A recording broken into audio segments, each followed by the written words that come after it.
حضرت موسیٰ علیہ السلام دنیا میں تشریف لائے، وہ معجزہ لے کر آئے۔ حضرت عیسیٰ علیہ السلام دنیا میں تشریف لائے، وہ بھی اللہ سے معجزہ لے کر آئے۔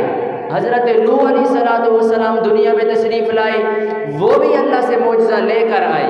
حضرت شعیب علیہ السلام، حضرت لوط علیہ السلام، الغرض 1,24,000 پیغمبر اللہ نے اس دنیا میں مبعوث فرمائے۔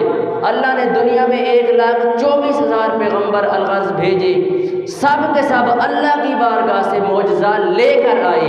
اللہ جس کو بھی دنیا میں بھیجتا کوئی نہ کوئی معجزہ اس کو دے دیتا، لیکن جب آقا علیہ السلام کی باری آئی، حضور علیہ السلام اللہ کے پیارے محبوب کی باری آئی، تو اللہ نے آپ کو معجزہ دیا نہیں بلکہ اللہ نے مصطفیٰ کو معجزہ بنا کر بھیج دیا ہے۔ تو آقا علیہ السلام